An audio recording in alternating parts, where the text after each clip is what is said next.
Верувам повеќето ве интересира кој е профилот на личности кои што стојат зад иницијативата кој е следен и кои се нивните вистински намери со протестите.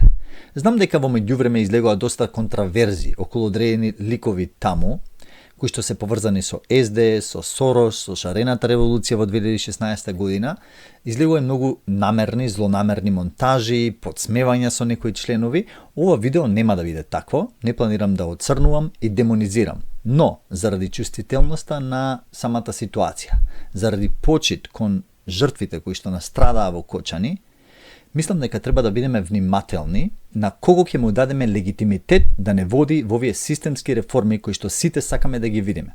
Особено затоа што како држава си имаме дебело изгорено со шарената револуција во 2016 година, која што, знаете, буквално почна со истиот архетип како овие сега, со истите чекори, со праење неформални здруженија, иницијативи, пароли, нема правда, нема мир, злоупотреба на трагедиите, на таа емоционалност и емпатија за да извадат луѓе надвор на улиците. И верувам дека тогаш имаше многу луѓе со искрени мотиви, кои што сакаа промена, но сепак беа заведени од лукавството на одредени луѓе кои што ја однесоа во сосема друг правец и кои беа последиците ни го донесоа Зоран Заев, кој што продаде се македонско, кој што клекна сегде што требаше да клечеше, не направи буквално инфериорни кон сите соседи и буквално не направи кераджи во сопствената држава. Никакви реформи. Не се намали корупцијата, не се зголеми правдата, судството се отиде во уште поголема удолница надоле. Епа не сакаме да се случи сега тоа и затоа мораме да бидеме внимателни во овие чувствителни периоди. Океј, назад на темата. Ако ги прашате дечкиве од кој е следен, кои се вашите намери, мотиви со протестите, ќе ви речат дека тоа не се партиски протести, не сакаат да ја сменат власта, сакаат да го сменат системот кој што владее 30-35 години во Македонија. Систем на корупција, неселективна правда, мито и така натаму. Но, тоа би го кажал секој еден што излегува да протестира и сака да привлече на што е можно повеќе народ. Знаете, кога ако се обоите партиски, ќе ги извадите на улица само тие што се од таа партија. Ама ако одите како непартиско здружение, тогаш ќе ги извадите и оние непартиски определените. Така што ова е позната реторика во историјата на протестите. Затоа, внимавајте сега, многу е подобро да се слушаат делата отколку зборовите. Што мислам под делата? Сега ќе даваме една слика, еден графикон што го направив. Ако не ви се гледа тука сликата, отидете ке мене на YouTube, таму го има истото видео и можете на една поголем екран да го видите.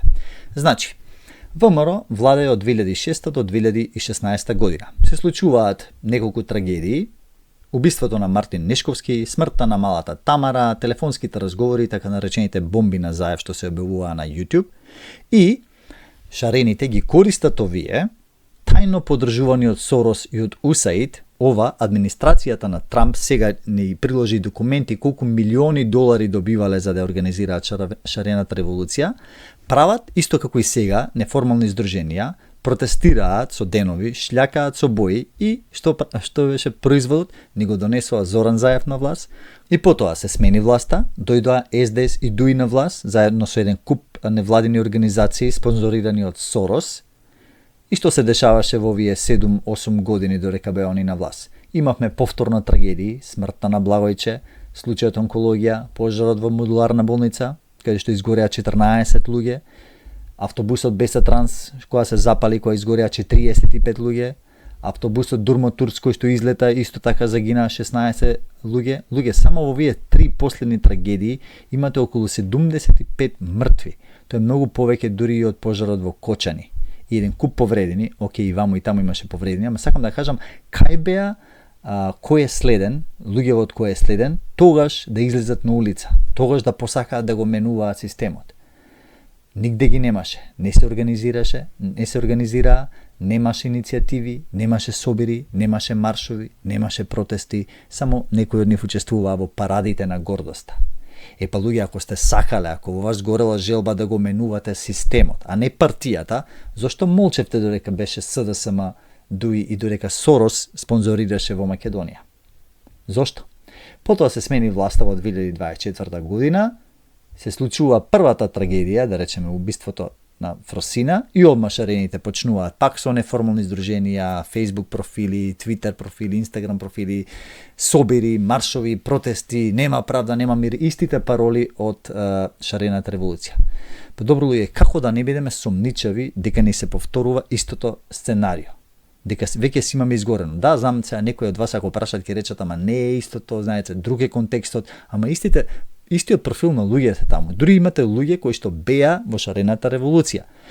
Може би сте биле со искрени мотиви тогаш, може би и вие сте биле оние злоупотребените, но, внимавајте сега, ако не сте препознале во тој политички момент дека тоа движење не води во добра насока за Македонија, тогаш зошто мислите дека имате кредибилитет сега да го водите движењето, да водите на илјадници луѓе кон нови промени?